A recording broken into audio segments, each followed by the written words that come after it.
Welcome to the Vision by Protiviti podcast. I'm Joe Kornick, Editor-in-Chief of Vision by Protiviti, a global content resource examining big themes that will impact the C-suite and executive boardrooms worldwide. Today, we're exploring the future of government, and I'm thrilled to welcome Simon Miller, CEO of Anglicare Sydney, a nonprofit organization that offers services for seniors, families, and individuals in need, from food and housing to mental health and family care. I'm happy to turn over the interviewing today to my Protiviti colleague, Leslie Howatt. Leslie, thanks so much for joining me today. Thanks, Joe. Great to be here. And I'm delighted to have Simon, you here with me today. Thank you so much for joining us. It's a pleasure to be here, Leslie. Thank you. You have such a unique background as a CEO of an NGO, a former management consultant for 15 years, and more than a decade in the New South Wales government.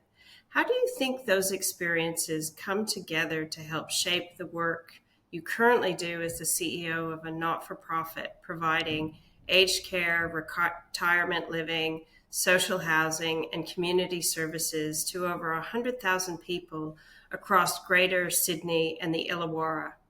It's interesting because I've had the privilege of working across really all three different sectors. So I worked across the public sector, I've worked across the private sector, and now in the for-purpose sector. And I think what that does is it gives me the capacity to view problems from different perspectives, to understand how different stakeholders think about things.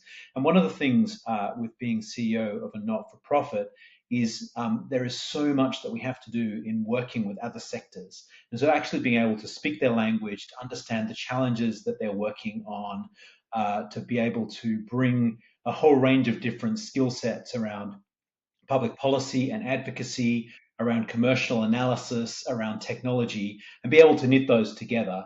I think it's a really useful perspective that I'm able to bring and contribute to the sector, and hopefully to the development of the sector and some of the things that we're trying to do as an organisation and indeed as a society here in Australia.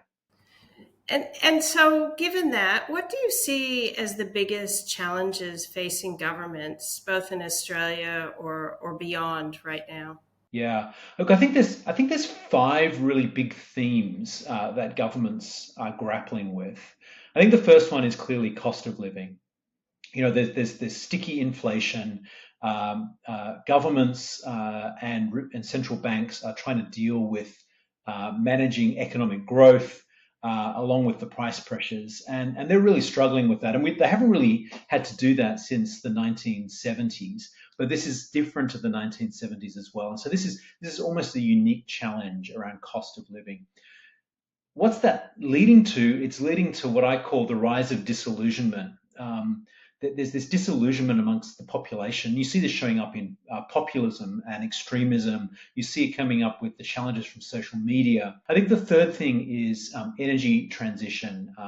There's never been a global crisis quite like that of climate change. And the energy transition is feeding into all of this. It's sort of feeding into a hopelessness, which is leading to the populism.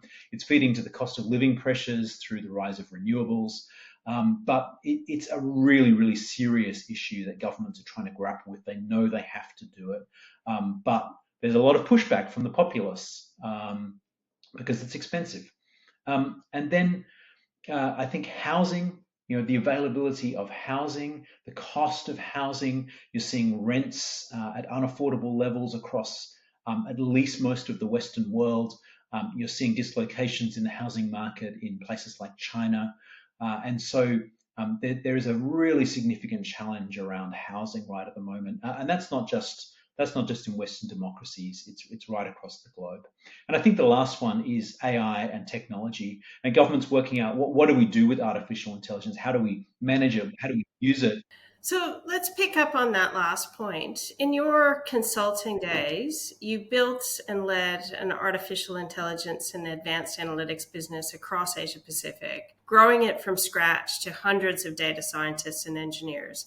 How do you think government can use AI to deal with looming policy challenges? Look, I'm genuinely quite excited about AI and what it can be used for in public policy. So I think there's just an enormous number of use cases. So let me give you an example. I heard recently about people starting to use large language models to do real-time coaching in call centers. So you can have the AI model listen in essentially to the call and provide prompts. So it's not just we're going to record this call for later. We can actually give you real-time feedback on how you're doing and real-time access to information. So that's going to improve customer experience. I think there's opportunities for automated approvals, automated regulatory approvals. So for instance, planning approvals, interpretations of laws and policies, I think is a really interesting area. I was talking to a large Asia Pacific bank just a week ago, and they were saying that they're now running an AI across all of their policies and all of their terms and conditions. And it means that customer queries to bankers, 90% of them can now be answered live without people needing to go back and try and ask experts. AI can actually do that. And that, again, speeds things up, makes it more efficient. Governments can do the same thing with laws and policies. Airlines and logistics companies have been using AI to help with optimization and scheduling, disruption management. And governments are now starting to think about how do we use that in, say, public transport networks or road networks. And so that creates improvements in the experience of lives of citizens. We're using at my organization AI to actually automate recruitment in terms of resume screening, in terms of asynchronous video interviews. Well, government hires thousands of people. And so the capacity to be able to find the right people, find them fast, take a lot of the pressure and friction out of the recruitment process, again, is going to improve public policy. I think the use cases are absolutely endless. And the only thing that's going to limit it really is the imagination. Government can be quite risk averse and needs to be risk averse because it's actually dealing with balancing quite difficult public conversations and trying to manage, the interaction with the population. So risk aversion and imagination, and on the other hand, their willingness to invest. I think the public investment required will be substantial, but the payoffs, particularly as government revenues fall and we have the demographic pressures of an aging population, I think the payoffs for government will be enormous from the application of AI right across almost any area you can imagine in public policy. Let's talk a little bit about your current role as the CEO of Anglicare. What are some of the big issues that you're dealing with in that sector? And how can government more effectively work with the social sector to deliver better outcomes?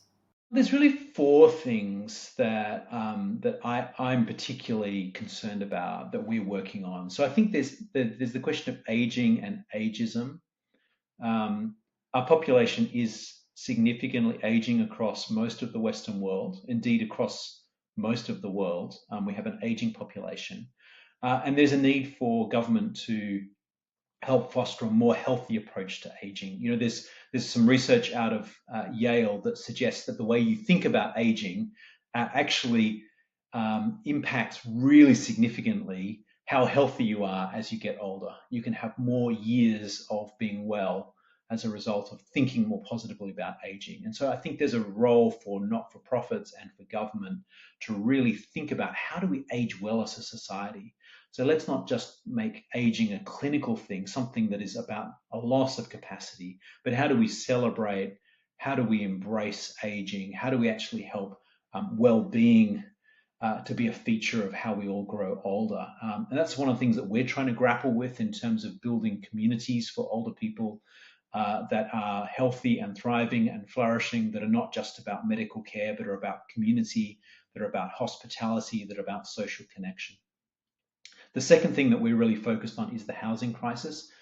Anglicare is a significant housing provider, and it's an area that we've focused our growth in because we see this as really being the great kind of social challenge of our time, because without good housing, you lose social cohesion. And I think that that's an enormous challenge to our society. And so that's an area that requires government investment, government regulation, government support. It's something that simply doesn't happen because if it was something that the private sector would just do on its own, we wouldn't need to worry about it. But it's clearly a huge problem. The third piece is food insecurity.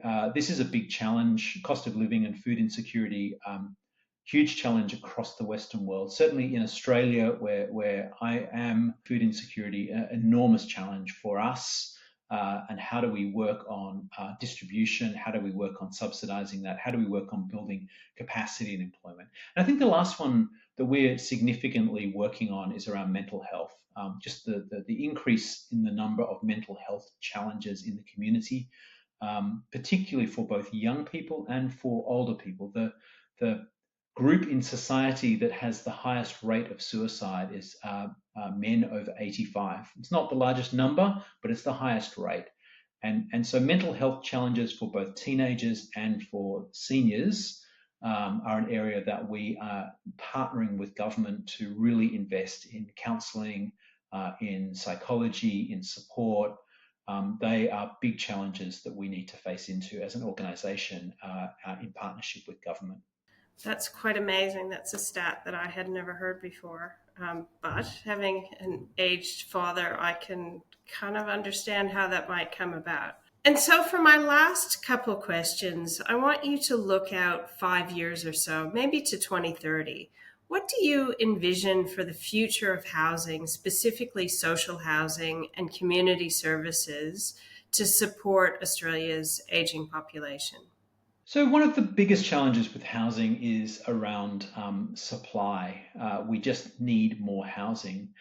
But of course, it's not just a case of building more, because land is expensive, regulatory approvals are expensive, construction's expensive. And so developers, even Anglicare, we need to make a return on the money that we invest in building housing. And so one of the things that I see in the next decade, next 5 to 10 years, is government stripping away some of those regulatory costs, making it really easy for people to build if they build following a certain design standard. I see technology playing a significant role in terms of things like prefabrication, things like automation, off-site manufacturing, the reduction of the costs of architecture, of project management, of engineering, of quantity surveying. I think AI in particular can play a role in those spaces. And then, of course, there's the life cycle costs of housing around energy, heating, cooling, maintenance, management. And there's an estimation that actually, at least in high-rise buildings, those life cycle costs can be half the net present cost of the building. And so they're really, really significant, particularly for people on low incomes. And so I see a really quite exciting world where government regulation, where technology, and where really smart design in the next 5 years can dramatically lower some of those costs. So enable developers to make good returns, but a significantly lower cost. And so you get a win-win. You get developers still making the money that they need to be able to put their money at risk, but you see people on lower incomes, on minimum wages, on income support, actually able to afford it because we've changed the way that we deliver housing. So that's something I see as being quite exciting over the next 5 years. And I'm hopeful that organizations like mine can actually play a role in saying, you know what, we're going to take a risk.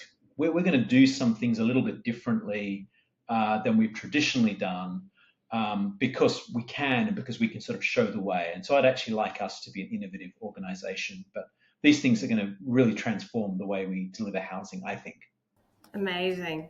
And finally, then the same question, but about the future of government and the delivery of services. Based on everything we've talked about today, how optimistic are you that we'll get this right? And what do you see for 2030? Look, I think I'm ultimately an optimist. And I think the reason I'm an optimist in terms of public policy and getting this right is what I see when I look at millennials and Gen Z and then the generations coming after them is that they are much more publicly minded. And I think it is things like climate change that have led them to taking a different, more positive, more community-minded approach.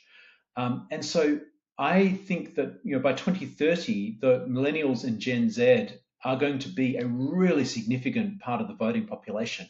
So they're going to demand it from government, and governments tend to respond to voters one way or another. And so I'm actually really optimistic that their attitude will actually translate into government action. Thanks, Simon. We really appreciate you taking the time to spend with us today and for your amazing insights. That was so helpful, and I learned a lot. Hopefully others do too. Fantastic. Thank you. And now back to you, Joe. And thank you for listening to the Vision by Protiviti podcast. Please rate and subscribe wherever you listen to podcasts. And be sure to visit vision.protiviti.com to view all of our latest content. Until next time, I'm Joe Cornick.